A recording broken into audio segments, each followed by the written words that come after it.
Process. ये last topic है, काफ़ी बड़ा है, इसलिए मैं बहुत फास्ट पढ़ाने की कोशिश करूँगा। आप जहाँ पर आपको थोड़ा सा भी डाउट हो वहाँ पर आप पॉज करके टेक्स्ट को पूरा पढ़ सकते हैं। ओके, तो सबसे पहला पॉइंट जो है, देखो मैं यहाँ पर शॉर्ट में आपको समझाने की कोशिश करता हूँ। ये इमेज जो है उसी में सारी कहानी लिखी हुई है। सबसे पहले आपको स्टैंडर्ड्स बनाने पड़ेंगे। स्टैंडर्ड्स जो बनते हैं वो प्लानिंग के अनुसार बनते हैं। मान लो फॉर एग्जांपल कि 1000 यूनिट का प्रोडक्शन हमको मंथ में करना है, या कॉस्ट ऑफ प्रोडक्शन को 50 रुपये पर यूनिट तक लेके आना है। तो ये सारी चीज़ें जो है ये स्टैंडर्ड्स होती हैं। ओके, अब इस स्टैंडर्ड के हिसाब से आपको परफॉर्मेंस मेजर करनी पड़ेगी। तो जो भी परफॉर्मेंस एक्चुअल आई है वो परफॉर्मेंस आपको मापना पड़ेगा। मान लो कि प्रोडक्शन यहाँ पर स्टैंडर्ड में 1000 यूनिट था, अब आपको एक्चुअल परफॉर्मेंस देखना पड़ेगा। एक्चुअल परफॉर्मेंस में मान लो 950 यूनिट ही प्रोड्यूस हो पाए। या कॉस्ट ऑफ प्रोडक्शन की बात अगर करें तो 52 रुपये पर यूनिट जो है कॉस्ट ऑफ प्रोडक्शन आया। ठीक है, ये आपने परफॉर्मेंस को मेजर करके पाया। अब आपको इस परफॉर्मेंस को जो आपने मेजर किया है उसको स्टैंडर्ड से कंपेयर करना पड़ेगा। ठीक है, देखो कंपेयरिंग परफॉर्मेंस विथ स्टैंडर्ड्स। तो यहाँ पर देखो ये यूनिट्स वाला एग्जांपल लेते हैं कि स्टैंडर्ड में आपने सेट किया था कि 1000 यूनिट एक महीने में बनाना है, प्लानिंग थी ये, और एक्चुअली आपके 950 यूनिट ही बने, तो 50 यूनिट का शॉर्टेज हो गया, 50 यूनिट कम बन पाए। ओके, तो यहाँ पर कंपेयर करते समय आप यही चीज़ देख रहे हैं कि जितना स्टैंडर्ड था उतना बना कि नहीं। अब कंपैरिजन हो गई, आपको पता चल गया कि 50 यूनिट शॉर्ट बने। तो ये जो डेविएशन है 50 यूनिट का, इसको अब एनालाइज करेंगे। एनालाइज मतलब ये जो 50 यूनिट शॉर्ट बने हैं ये क्यों शॉर्ट बने, क्या कारण था इसके शॉर्ट बनने का, किस कारण से 50 यूनिट टारगेट जो है वो अचीव नहीं हो पाया, 50 यूनिट कम हो गए। ओके, तो वहाँ पर ये एनालाइज करना पड़ेगा इसके कारण। और एक बार आपको कारण पता चल जाए तो फिर आपको करेक्टिव एक्शन लेना पड़ेगा। करेक्टिव एक्शन यानी कि क्या करें तो ये 50 यूनिट जो कम बने हैं वो अगली बार ऐसा ना हो, नेक्स्ट महीने में 1000 यूनिट का जो टारगेट है वो 1000 यूनिट ही हो जाए। तो करेक्टिव एक्शन, यहाँ पर जो रीजन आइडेंटिफाई हुए हैं उनको एलिमिनेट करने के लिए करेक्टिव एक्शन आपको लेना पड़ेगा। अब करेक्टिव एक्शन लेने के बाद फाइनली जब नेक्स्ट बार आप बनाएंगे, नेक्स्ट मंथ में जो फिर से प्रोडक्शन होगी, तो फिर से उस हिसाब से फीडबैक जाएगी कि इस बार 1000 यूनिट बना कि नहीं, या जो भी करेक्टिव एक्शन लिया गया वो काम आया कि नहीं। अगर आया तो फिर उसके हिसाब से फिर से प्लानिंग होगी, स्टैंडर्ड्स जो हैं वो इस्टेब्लिश होंगे। ओके, तो यहाँ पर जो है सबसे पहला जो पॉइंट है उसको फिर से ये जो चार्ट में जो पॉइंट्स दिए हुए हैं उसको फिर से एक बार यहाँ पर देख लेते हैं। तो सबसे पहले सेटिंग अप ऑफ टारगेट्स।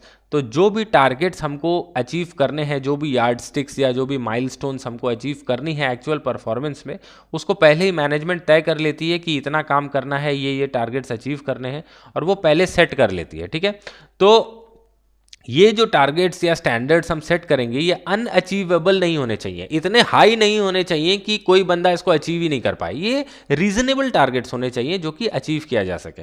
ठीक है, अगर आपके मम्मी पापा आपको कह रहे हैं कि बेटे तुमको मैथ्स में 100 में से 100 नंबर भी लाने होंगे, एक नंबर भी कम लाओगे तो हम दुखी हो जाएंगे। ठीक है, तो ये एक अनअचीवेबल टाइप का टारगेट लगता है हमारे जैसे एवरेज स्टूडेंट्स के लिए। कोई आइंस्टाइन का बेटा होता तो उसके लिए ये टारगेट अचीवेबल टारगेट होता, पर हमारे लिए तो ये अनअचीवेबल टारगेट ही लगता है। भैया मैथ्स से तो हमको ऐसे ही डर लगता है।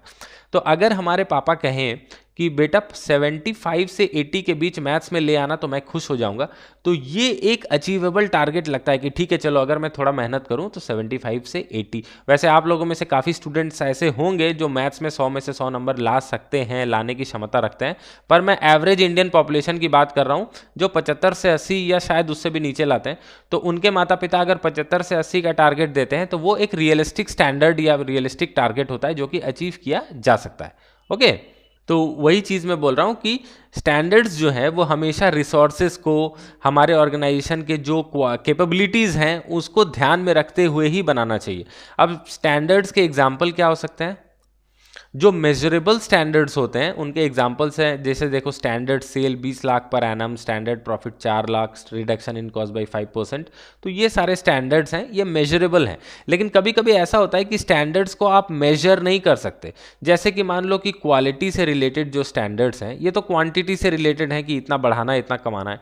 पर मान लो प्रोडक्ट की क्वालिटी से रिलेटेड कोई स्टैंडर्ड है, उसको आप न्यूमेरिकल टर्म्स यानी कि नंबर्स में एक्सप्रेस नहीं कर सकते। ठीक है, उसको आपको समझना पड़ता है कि मान लो आपके मैनेजर ने प्रोडक्शन डिपार्टमेंट में आके देखी कि क्वालिटी जो प्रोडक्ट की है वो सही नहीं आ रही है, तो उसने अपने एम्प्लॉय से कहा कि देखो जैसा हमने क्वालिटी प्लान किया था वैसे बन नहीं रहा है, आप लोग एफिशिएंसी बढ़ाओ और क्वालिटी को सही करो। तो वहाँ पर ये नहीं बोल सकते कि 5 रुपए की क्वालिटी सही करो या 5% क्वालिटी सही करो, क्वालिटी सही करने को बोला है। और ये आंखों की परख से आपको समझना पड़ेगा कि क्वालिटी सही हो रही कि नहीं। तो कभी कभी स्टैंडर्ड्स जो है वो मेजरेबल नहीं भी होते हैं जनरली क्वालिटी के केस में। ओके, तो ये चीज़ ध्यान रखना। तो स्टैंडर्ड्स एक बार सेट हो गए, यहाँ पर देखो कुछ टाइप के स्टैंडर्ड्स के एग्जाम्पल दिए हुए हैं, ये आप चाहो तो पॉज करके पढ़ सकते हो।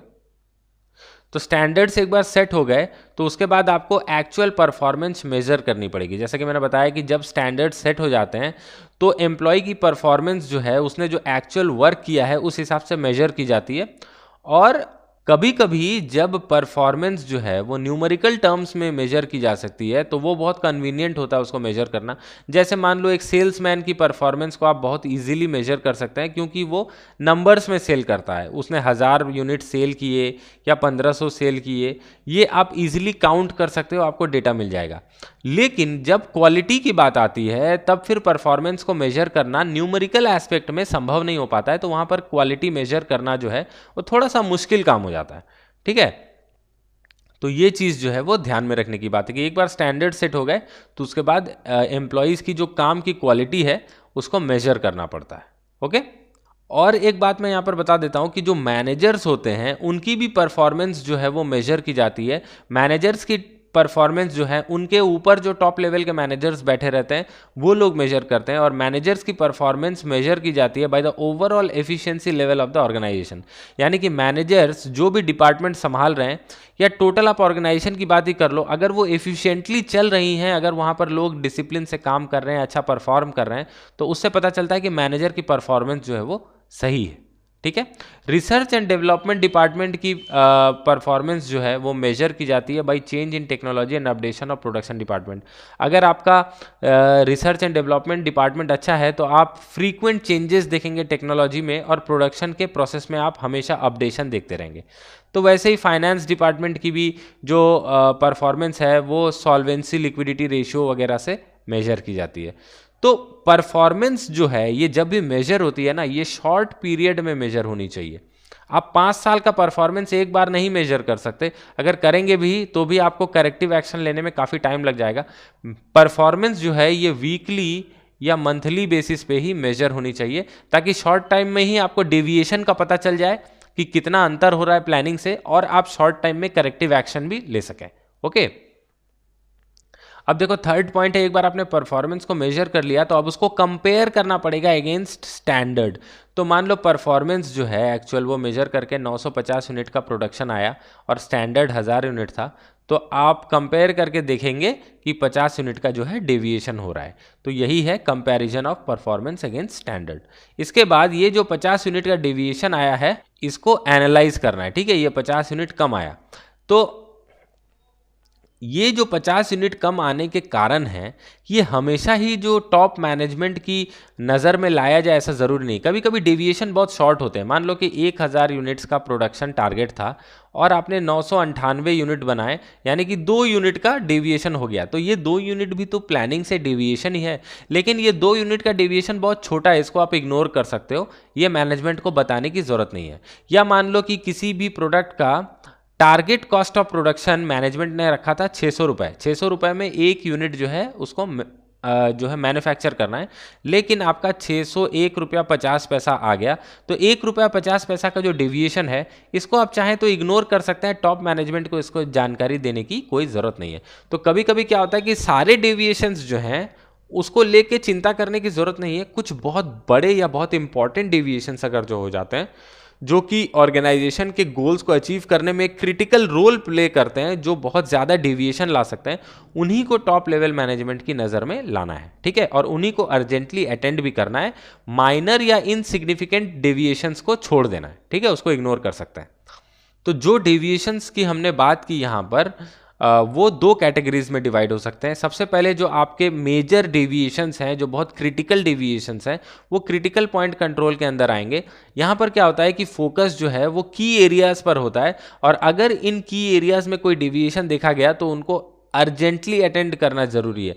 जैसे कि मान लो की एरियाज वो एरियाज होते हैं जो पूरे ऑर्गेनाइजेशन पे इम्पैक्ट ला सकते हैं। जैसे कि कॉस्ट ऑफ प्रोडक्शन मान लो 5 रुपये पर यूनिट से बढ़ गया, तो आप जितने भी प्रोडक्ट्स बना रहे हो हर प्रोडक्ट की, हर यूनिट की प्रोडक्शन कॉस्ट 5 रुपये से बढ़ जाती है। और साथ ही साथ मान लो कि चिट्ठियाँ पोस्ट करने का जो कॉस्ट था आपका वो 20 रुपये से बढ़ जाता है। तो यहाँ पर देखो, चिट्ठियाँ पोस्ट करने का कॉस्ट 20 रुपये से बढ़ा और प्रोडक्शन कॉस्ट 5 रुपये पर यूनिट से बढ़ा। तो यहाँ पर आपको सुनने में लग रहा होगा कि 20 रुपये से ये जो बढ़ा है ये ज़्यादा इंपॉर्टेंट है, लेकिन ऐसा नहीं है। पोस्टल कॉस्ट जो है ये आप बहुत कम इनकर करते हो, आप कितनी ही चिट्ठियाँ भेजते हो ऑफिस से, बहुत कम। लेकिन प्रोडक्शन जो आप कर रहे हो 5 रुपये पर यूनिट, अगर कॉस्ट बढ़ जाती है एक यूनिट की 5 रुपये, तो ओवरऑल कॉस्ट ऑफ प्रोडक्शन बहुत ज़्यादा बढ़ जाएगा। इसलिए मैनेजमेंट को इमीडिएटली 5 रुपये पर यूनिट प्रोडक्शन कॉस्ट क्यों बढ़ा इसके पीछे एनालिसिस करना पड़ेगा, इसको एड्रेस करना पड़ेगा। लेकिन पोस्टल कॉस्ट जो 20 रुपये से बढ़ गया इसको मैनेजमेंट इग्नोर भी कर सकती है।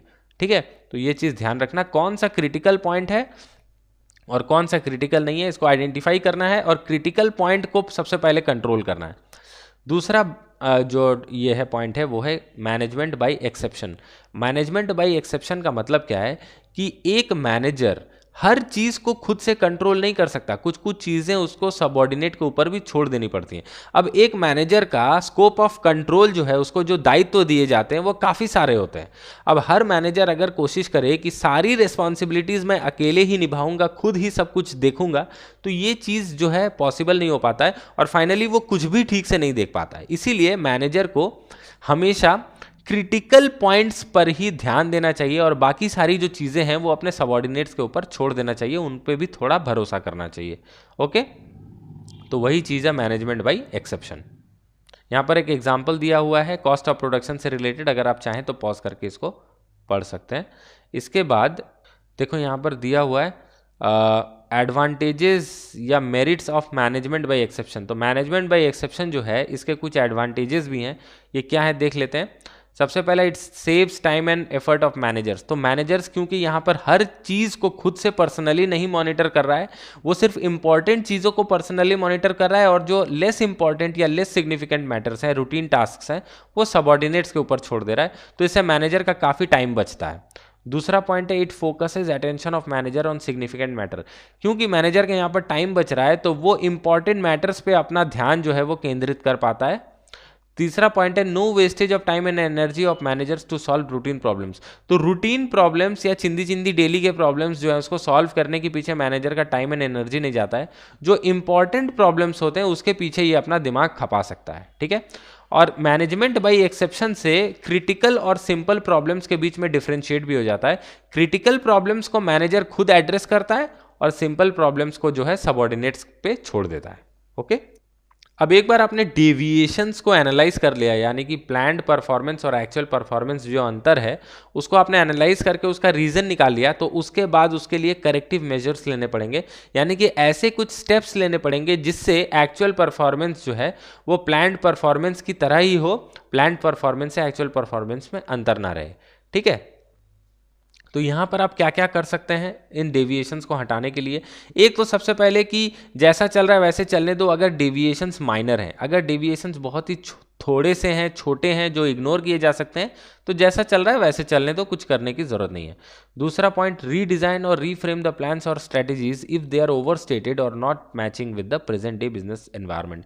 मान लो कि कभी कभी ऐसा भी होता है कि प्लान्ड के साथ एक्चुअल परफॉर्मेंस इसलिए मैच नहीं हो रहा है क्योंकि प्लानिंग में ही कुछ गड़बड़ है। ओके, प्लानिंग ही ठीक से नहीं की गई है, स्टैंडर्ड्स ही ठीक से सेट नहीं किए गए हैं, एम्प्लॉयज़ की कोई गलती नहीं है, वो तो अपना काम ठीक से ही कर रहे हैं। तो उस केस में प्लान्स को रीडिज़ाइन या रीफ्रेम करने की ज़रूरत पड़ जाएगी। ठीक है, ताकि वो प्रेजेंट डे बिजनेस एनवायरनमेंट से मेल खा सकें और उस हिसाब से परफेक्ट प्लान्स और स्टैंडर्ड्स जो है वो बन सकें। ओके, थर्ड पॉइंट है, taking corrective measures to improve the performance so that in future it matches with the plan. अब कभी कभी ऐसा भी होता है कि एम्प्लॉयज़ की खराब परफॉर्मेंस की वजह से या किसी मशीनरी वगैरह की खराब परफॉर्मेंस की वजह से प्लान जो है उतना एक्चुअल रिजल्ट नहीं आया। ओके, प्लानिंग के हिसाब से एक्चुअल रिजल्ट नहीं आया, तो उस समय आपके एम्प्लॉयज़ को जो है परफॉर्मेंस इंप्रूव करवाने की ज़रूरत है ताकि फ्यूचर में प्लान और एक्चुअल रिजल्ट्स जो है वो मैच हो जाएं। अब यहाँ पर मैनेजर्स क्या करेक्टिव मेजर्स लेंगे इन चीज़ों को ठीक करने के लिए, वो यहाँ पर लिखे हुए हैं। इसको आप एक बार पॉज करके थोड़ा पढ़ लेना, ठीक है। ये सारी चीज़ें हमने डिस्कस कर ली है, इसलिए मैं फिर से आपको नहीं बता रहा हूँ। अब लास्ट पॉइंट है फीडबैक इन कंट्रोलिंग। फीडबैक क्या है? कंट्रोलिंग फंक्शन सिर्फ करेक्टिव एक्शन में ही एंड नहीं हो जाता है, ठीक है, क्योंकि ये एक कंटिन्यूअस प्रोसेस है। करेक्टिव एक्शन लेने के बाद फीडबैक रिपोर्ट बनाया जाता है कि करेक्टिव एक्शन से क्या हमको फायदा हुआ, क्या रिजल्ट निकला, क्या इससे कुछ सुधार आया कि नहीं आया। अब फीडबैक में एक लिस्ट ऑफ रीजंस बनाया जाता है कि प्लान्स और एक्चुअल में क्यों डेविएशन रह गया था और क्या कारण था इनएफिशिएंसी का, ठीक है। और इन रीजंस के साथ करेक्टिव मेजर्स को भी फीडबैक रिपोर्ट में लिखा जाता है और देखा जाता है कि करेक्टिव मेजर्स जो हैं वो काम आए कि नहीं आए। और इन चीज़ों को ध्यान में रखा जाता है जब आप फिर से फ्यूचर के लिए प्लान करते हैं, तो फिर कंट्रोलिंग फंक्शन से ही फिर प्लानिंग का भी आगाज हो जाता है। यानी कि कंट्रोलिंग फंक्शन की जो टेल एंड है वहां से फिर प्लानिंग का शुरुआत हो जाता है। तो साइकिल जो है मैनेजमेंट फंक्शंस का वो फिर से घूमने लगता है। ओके, अब देखो डेविएशन का मतलब क्या है कंट्रोलिंग में। डेविएशन मतलब डिफरेंस बिटवीन एक्चुअल परफॉर्मेंस और स्टैंडर्ड परफॉर्मेंस, जैसा कि मैंने ऑलरेडी बता दिया। अब यहाँ पर देखो डेविएशन दो प्रकार के हो सकते हैं, एक पॉजिटिव एक नेगेटिव। पॉजिटिव मतलब मान लो कि आपका स्टैंडर्ड था 1000 यूनिट्स और आपने बनाया एक्चुअल जो है आपने 1050 यूनिट्स बना दिए, तो 50 यूनिट आपने ज़्यादा बना दिए, तो ये पॉजिटिव डेविएशन है, यानी कि ऑर्गेनाइजेशन के लिए अच्छा है। और नेगेटिव डेविएशन है अगर एक्चुअल जो है वो आपके 950 यूनिट ही बने, तो ये नेगेटिव डेविएशन हो गया, क्योंकि एक्चुअल से स्टैंडर्ड से कम बनाए। तो वही चीज़ यहाँ पर लिखी है। और इसी के साथ ये चैप्टर जो है कंट्रोलिंग वो ख़त्म होता है। आशा करता हूँ कि आपको ये समझ में आया होगा। इसके बाद जो हम पार्ट बी के चैप्टर्स की लेक्चर्स जो हैं वो स्टार्ट करेंगे। तो हमारे साथ बने रहने के लिए आपका बहुत बहुत धन्यवाद। आपका दिन शुभ हो।